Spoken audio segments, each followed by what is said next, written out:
and Johnny Parlay with the facts. So relax, grab a drink, then let's kick back. Welcome, fans, to another fantasy installment of The Spread. I am your host, Jim Cella. I'm sitting here with JDash. We're going to talk about some quarterbacks, tight ends, and maybe a couple defenses if we get to it. How you doing today, Dash, real quick before we start? All right, ready to go. All right, let's do it. What do you got going on with the quarterbacks? Start with Tier 1, the elite quarterbacks, as usual. Andrew Luck, Aaron Rodgers, Drew Brees, and Peyton Manning, who already played, obviously, Thursday night. I like my boy Luck on that list. He's the number one quarterback in fantasy. He's the number one quarterback in the NFL, and he's the number one quarterback in all of our hearts. So I'd just say start him if you got him. If you ask me, he has a good matchup this week, too. And Aaron Rodgers and Drew Brees face off. That should be a great game. I know New Orleans isn't as good as they were in previous years, but I still like that game, and we're going to break that down in our line segment. Get to that line segment. Tier 2, the must-plays right now, Matt Ryan, Jay Cutler, Russell Wilson, and Phillip Rivers already played last night. There's a lot of talk about some divide in the locker room in Seattle, so Russell Wilson better watch his back. But I'm going to talk about Matt Ryan here. He's going up against Detroit. Matt Ryan's the sixth best fantasy quarterback. He's got a good matchup versus Detroit in the sense that Megatron's going to be back, so they might be throwing more. So they might be putting up more points, which means their defense will be on the field a little more. But their defense has been playing lights out this year. Yeah, Detroit's defense is beast, but I still like Matt Ryan. You got to play him if you have him. I mean, Atlanta throws the ball all the time. They have no running game, so Ryan's going to put up the fantasy points regardless. And I don't care what kind of divide is going on in Seattle. I really like Russell Wilson this week against Carolina. On the ground, through the air, I like Russell Wilson. I don't care if Percy Harvin's there or not. Yeah, he does the job fantasy-wise, man. I can't hate on his results. I just hate on him. Tier 3, Tom Brady, Tony Romo, Matt Stafford, and Carson Palmer. I like Matt Stafford. He's only the 12th rated quarterback in fantasy this year. I know he hasn't been what he has been in the past, but Megatron's been hurt, and he's coming back this week. Reggie Bush is still probably not going to play. But as long as Megatron's out there, Stafford's going to put up big yards. Yeah, and Tom Brady looked terrible to open this season, but over the past 3 weeks, he has 9 TDs now. He has a great matchup. Actually, all 4 of these guys have good matchups. You could say Stafford doesn't because Atlanta lets up the 13th fewest to quarterbacks, but I still like that matchup. Atlanta's not a great defense. Right. I mean, you put Megatron in the mix, it changes every stat that you could possibly even look at. Tier 4. Cam Newton, Ryan Tannehill, Joe Flacco, Nick Foles, and Cal Orton. You know, I like Cam Newton a lot. He's only rated 15th in fantasy, but if Carolina's going to do anything against Seattle, it's going to be on Newton's back, throwing and running. He's going to have to do a lot of what Russell Wilson does. The running backs have been beat up all year. Benjamin's the only receiver they have down there, and he's having a little bit of concussion issues the last few weeks. So if Newton wants to win and if he wants to help people win their fantasy game, he's just going to have to do it all himself. Yeah, Seattle actually hasn't been as good as people thought they were going to be on the defensive side. They're still a good defense, but they haven't been elite like they were last year. And let me tell you, grab Cam Newton now because his schedule gets extremely easy for the rest of the season after this week. So he is a guy you want to get. He had one big game. He didn't blow up completely yet. I think he's going to. And Ryan Tannehill has had 3 straight solid fantasy weeks. He had 6 TDs in that span, and he has a great matchup this week going against Jacksonville. He's building a better rapport with Mike Wallace, too. So as that grows, his numbers will grow, and he's definitely going to get better fantasy-wise. Tier 5, Alex Smith, Big Ben Roethlisberger, and Mike Glennon. Ben Roethlisberger. The game against Indy is going to be a shootout. I know our offense hasn't been what everybody wanted it to be this year. They know they're going to have to put up points to beat Indianapolis. There's no way you stop Andrew Luck with the defense. You contain Andrew Luck maybe at best. So if the Steelers want to win this game, it's going to be Big Ben throwing the football. They need to get Lance Moore into the mix. They need to get Heath Miller into the mix. And they need to throw the ball more than 5 yards down the field. And as long as they follow that recipe, Big Ben will be putting up big numbers. Mike Glennon has a tough matchup by the numbers. Minnesota, they let up the 4th fewest fantasy quarterbacks. But I'm not really scared of Minnesota at all. I just don't see it. He's had 6 TDs in his last 3 games, and they've all been solid fantasy weeks. If you need a quarterback, Mike Glennon isn't a bad choice. He may look like a douche, but I think Mike Glennon's actually a solid, fill-in guy or a stopgap guy. If you have a bye week or something, he definitely can put up big numbers in individual games.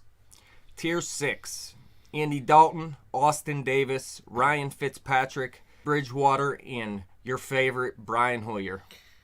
Interesting note about Austin Davis. Somebody said he's going to be the next Tom Brady or Kurt Warner. I don't really how you can call him the next Tom Brady. Brady was drafted, and he actually had a decent career in college. Maybe not a great career. Maybe more to a Kurt Warner where he was stocking shelves at a grocery store and then throwing touchdowns for the Rams. But I'm going to say Teddy Bridgewater. I like Teddy. He moves the ball around with his feet. He's going against Tampa Bay. They give up the sixth most points to fantasy quarterbacks.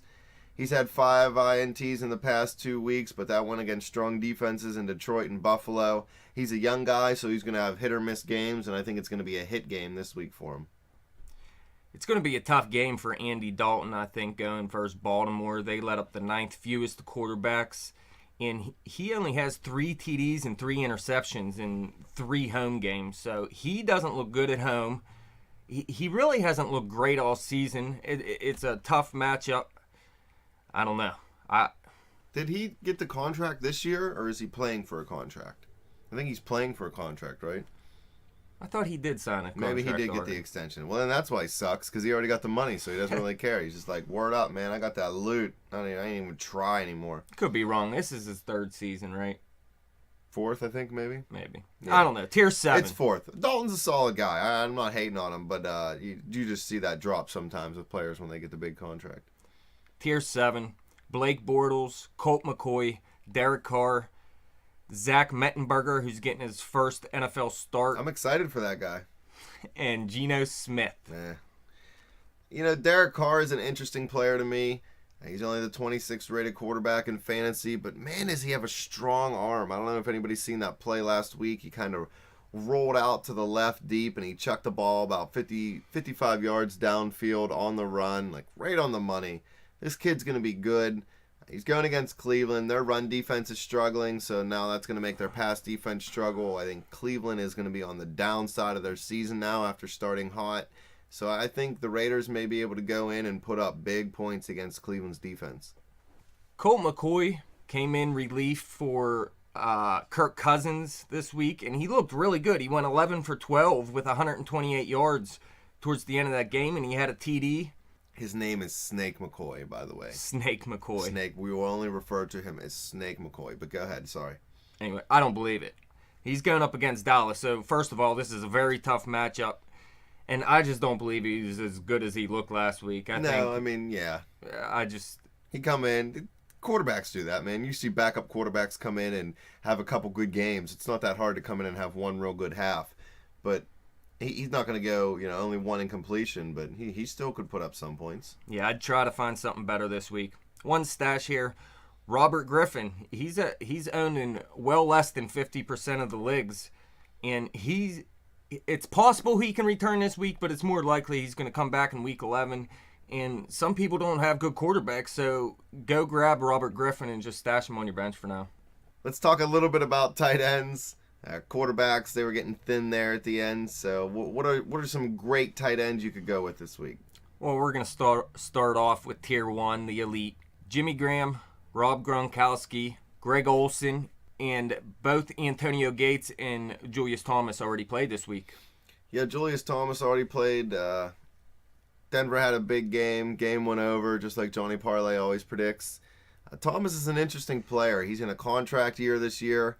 Denver doesn't want to give him the deal till after the season. He's actually on pace to set big records as far as the tight end position goes for touchdowns and maybe even catches.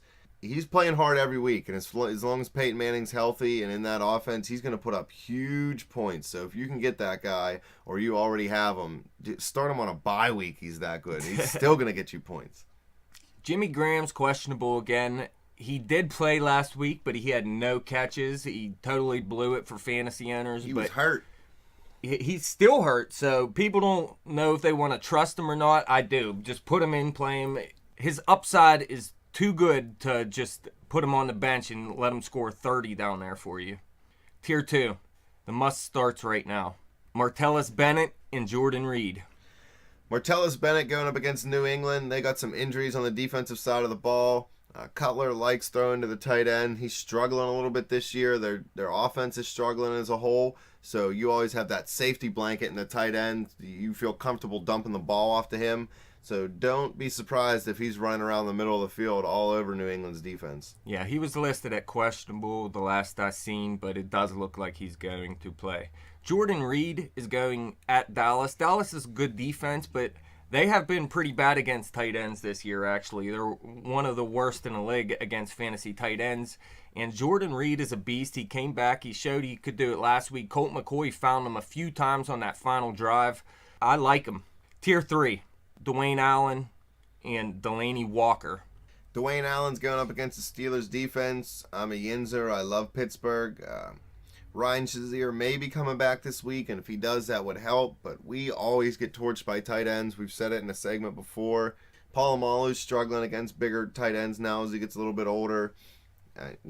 It's just a good matchup. He may not be the best tight end for your whole season, but this week I think he's a great matchup against the Steelers defense. And I'm hoping I'm wrong on this, but I have a feeling he's going to carve them up. Yeah, Delaney Walker fell off my must-start list this week. He fell off a bit over the past couple weeks, but he's still a low-end number 1 tight end in 12-team leagues, so I keep playing him. Tier 4, Zach Ertz, Jordan Cameron, Jared Cook, and Travis Kelce. Man, I was big on Ertz at the beginning of the year, but I don't know. He slipped down my radar a little bit. I like Jordan Cameron versus Oakland. He only had 1 catch last week, but the targets were still there. The Browns' offense is struggling a little bit. So again, just like I said before, Hoyer's going to feel comfortable dumping the ball off to his big tight end. Interesting note about Jordan Cameron, he almost went to Seattle for Percy Harvin. Imagine his fantasy points if he'd have went out there to play with Russell Wilson. He'd have been putting up Gronkowski type, Julius Thomas type numbers right now. Yeah, Jordan Cameron would definitely go up the list if he got out of Cleveland. Would you have traded him for Harvin? I guess yes, if what they got was, a conditional pick? So why not? Yeah. Isn't Jordan Cameron worth a conditional pick? Anyways, Travis Kelce, he's another guy that fell off my must-start list. He's only had 7 targets over the past 2 weeks, and I'm not sure if I'm going to trust this guy moving forward or not. KC, really, they don't have a great passing game at all. All they have is Jamal Charles.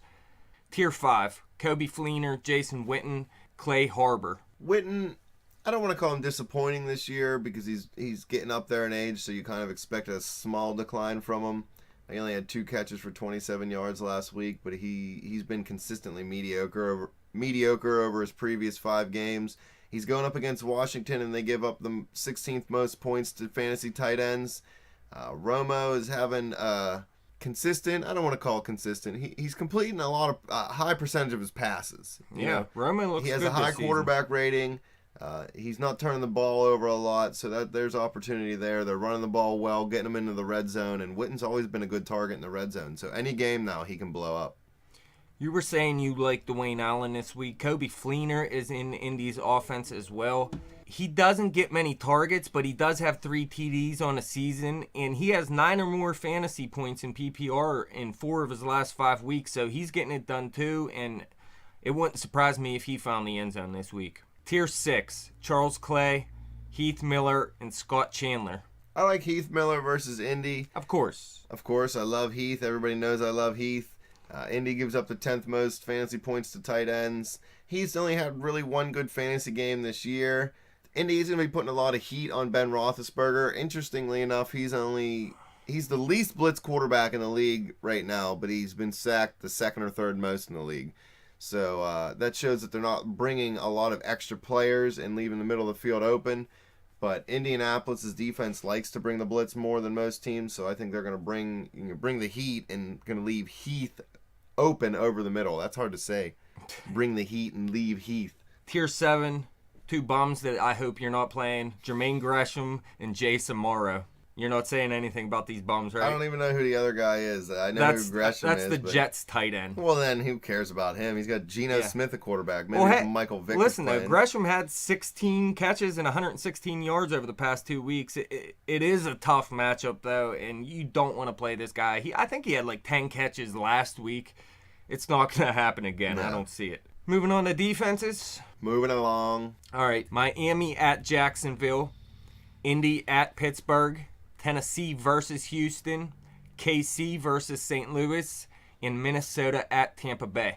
KC, they're at home versus St. Louis, right? Yep.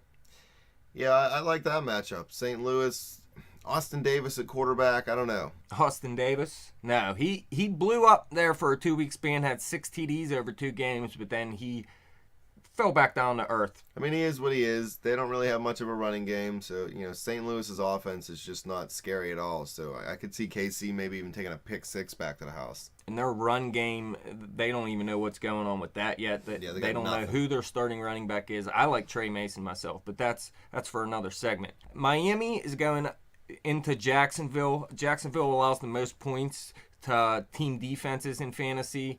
And Miami's had double digits in fantasy for the past 6 games. They're playing really well, and Indy is playing very, very well on the defensive side. They have 20 sacks and 11 turnovers in their past 5 games. I think the Steelers and the Indy game is going to be a shootout this week, so I don't know if Indy's defense is going to put up double-digit points this week. Just look at what they did to Cincinnati last week. Shut them out. Yeah, they did. But yeah, that's it. That wraps up our QB, tight end, and defense segment. I want to thank everybody for listening. Dash, thanks for sitting here recording with me. I think Parlay might be back from his 18th vacation of the year later on to do a couple segments with me. I hope so. Follow us on Twitter, bet_the_spread. Check us out on Facebook, and subscribe to our YouTube channel, The Spread. Everybody have a good day. Good luck with your fantasy team. Good luck.